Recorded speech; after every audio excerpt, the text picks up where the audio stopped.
Do you want to get your business in front of over 100,000 viewers every month? Advertise with 321 and enjoy the best value in local advertising while supporting free community live streams. Your message will be seen across live high school sports, morning shows, and local events, connecting you directly with engaged audiences, boosting your visibility, growing your brand, and helping us keep these broadcasts accessible to everyone for free. Partner with 321 today and watch your business thrive.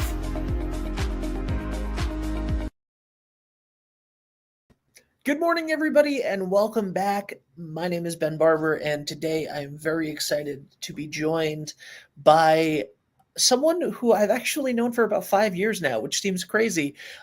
Kelly Nevins, the CEO of the Women's Fund of Rhode Island. How are you, Kelly? I'm doing great. I'm happy to be here, Ben. Thank you for inviting me to join you on the show. Thank you for being here.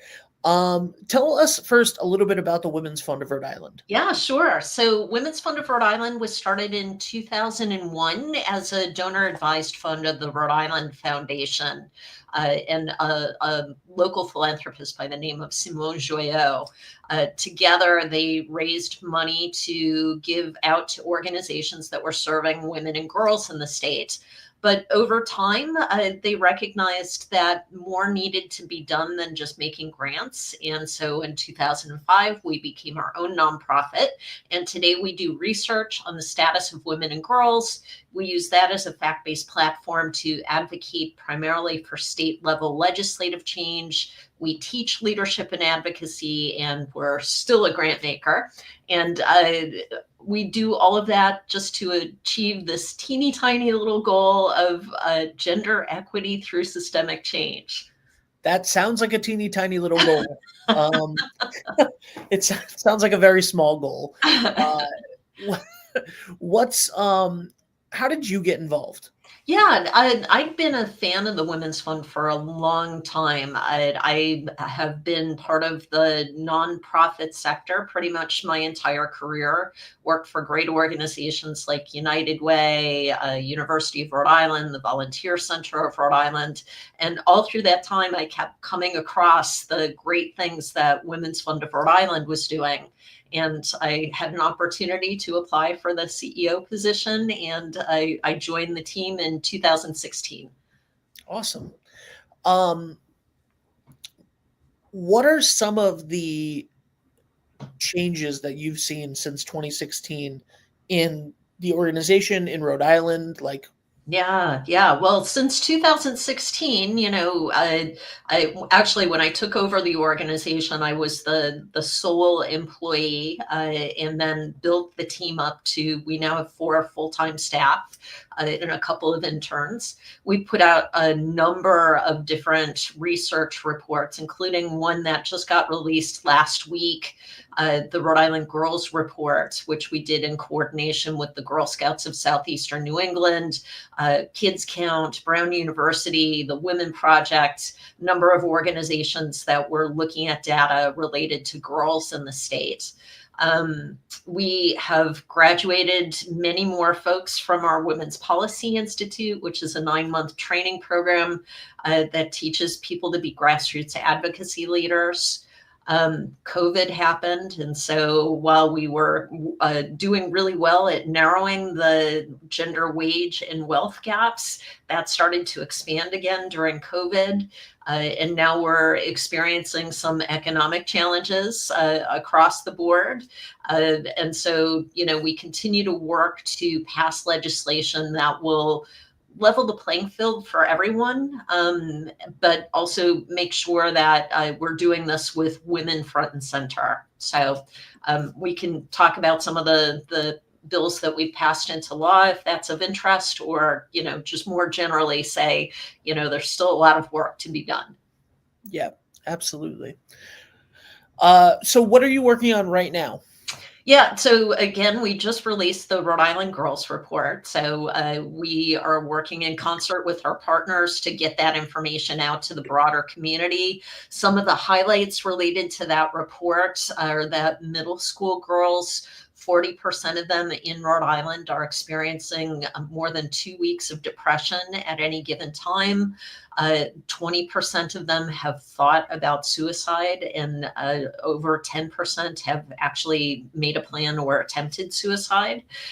So really scary numbers as far as that goes. For our teenage girls, 17% of high school girls have experienced dating violence. So, we want to work with key community leaders and organizations to try and address those issues. And we'd also love to bring girls together to talk about those issues and have them tell us what they would like to see different. So that's what we'll be working on over the next year. Of course, March is National Women's History Month, so there's lots of different activities that are happening with Women's Fund of Rhode Island throughout the state. We have just this week, we have 3 events. That's awesome. The things that you talked about there are they hit close to home as well, because I had a close friend, my best friend in high school. His sister unfortunately took her own life in 9th grade, and that was, to say that it's something that you never see coming is feels like an obvious statement, right? Feels like an understatement, but you really don't see it coming. And I feel like a lot of people look past depression in kids, and it can be a very obviously serious thing. It is a very serious thing. It is a very grave situation, and something that I've noticed in working with schools and working with all sorts of other things is that there's a lot more seriousness taken to the situations now and mental health, and that is only a good thing. Absolutely. But the depression and anxiety and suicidal ideations and all of those things at such a young age is incredibly scary. Yes. And thank you for bringing that to the forefront of the conversation. Yeah. Because it's really important. And then, of course, abuse and violence and relationship violence or abuse, and it can start at a really young age, and it sounds absurd sometimes when you think about it, and you're like, well, that doesn't happen when their kids are 14. It does. It does, absolutely. And that's part of why we use data as a fact-based platform to advocate for change, because the data tells a story. So what I would say is, we come at this with a gender lens, but it's very clear that youth mental health is a challenge. A lot of that really came to the forefront during COVID. And so what is the Women's Fund doing about this? We are actually advocating for more social workers within the school systems. Right now, there is one assigned social worker for every 650 students, somewhere in that ballpark. And we would like to see that brought down to one for every 250. Of course, that's a budget issue, right? So, there's lots of different things that if we invest now, we can help to save lives later, for sure. But beyond that, there are plenty of organizations out in the broader community that are teaching girls, and also more broadly youth, about how do we cultivate positive mental health. We're working with a partner right now called Rhode Island for Community and Justice, where they have a young women's equity coalition. And these girls, every month they're working on, how do I do something that is good for me mentally? It's part of the many pieces of their curriculum that they work on. So how do I make sure that I am doing something that's healthy for my mental health, so that I can do all of the other things? There are many organizations throughout the broader community that can help with this. And part of, I think, the role of the Rhode Island Girls Report is to lift up what's happening in the community and to help people connect to resources. so many people don't know about the resources that are already available, which is one of the biggest hurdles, right? Right. Because you create these things, in many ways, the Women's Fund is a resource, Thank you. and it is a resource for people that people may not know exist, and also you point people in the direction of other resources that Yes. people don't know exist, Right. and I feel like when we struggle with things, um, we have this tendency to, you know, just we have a tendency to hold it in and to keep it to ourselves and to not ask for help and to think that there is no help, and that leads to the feelings of hopelessness Yes. no matter what the situation is, right? Yes. There's so many opportunities and there's so many programs that do exist, and you need to reach out to people to find out what they are. Yeah, absolutely. We actually, when we launched the Rhode Island Girls Report, we hosted a panel discussion that included girls who were involved in the Girl Scouts of Southeastern New England, Girls on the Run, Lincoln School, and Rhode Island for Community and Justice. And what I would say is the girls on that panel, they are aware that there are challenges that are facing them, and there was such a hopefulness about the panel discussion and these girls talking about what do we need to do for our mental health. They already have many of the tools, and again, part of that is because they are connected to caring adults and organizations that can help cultivate those skills. And I would again encourage people who are interested in the report, they can download it at wfri.org/research to get that report, or many of the other reports that we do that again center women and girls throughout the state. There you go.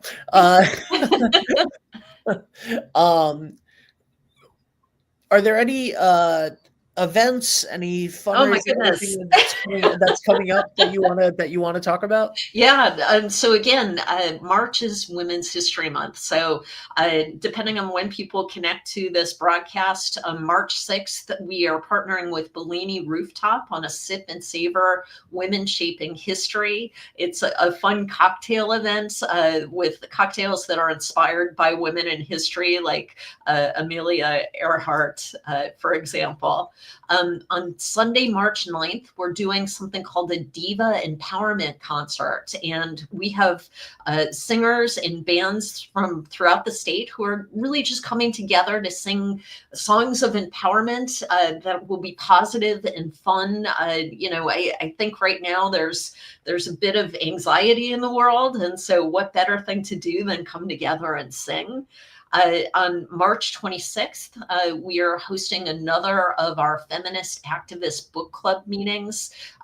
We have this book club that meets every 6 weeks or so. This month, we are focused on Bell Hook's book called All About Love, which actually is about how do you connect with people who maybe don't share the same values as you. How do you forge a connection, which I think right now again is really important.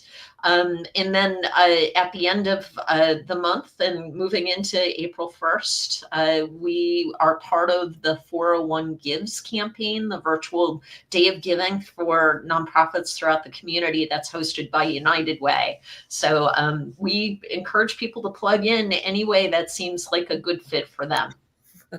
Awesome. Thank you so much, Kelly. Thank you for being here. I really appreciate it. March is Women's History Month. It is a great time to get involved. It's a great time to visit the Women's Fund of Rhode Island, WFRI.org, and find out all of the ways that you can get involved, ways that you can get help if you need it, and so much more. Thank you so much, Kelly. I really appreciate it. You're welcome on the show anytime. Thank you. Thank you so much. Thank you, everybody, for being here. Please go check out the Women's Fund of Rhode Island. We will see you soon. Bye for now. Experience local excellence with Roof Right Roofing in Charlestown, Rhode Island.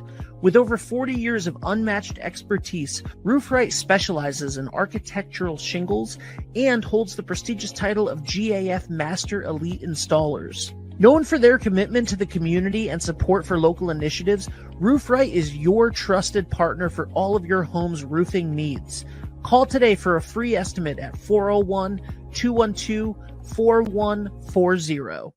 Hi, this is Dan from Lathrop Insurance. In this challenging insurance environment, Lathrop Insurance can be your beacon in the storm to help you find the coverage you need at the right price. Now, more than ever, you need a partner in the insurance industry that can work with multiple carriers to make sure you have the right coverage at the right price. Lathrop Insurance carries home, auto, and business insurance and can be reached at 401-596-2525. We've been supporting the local community since 1939, and we look forward to working with you.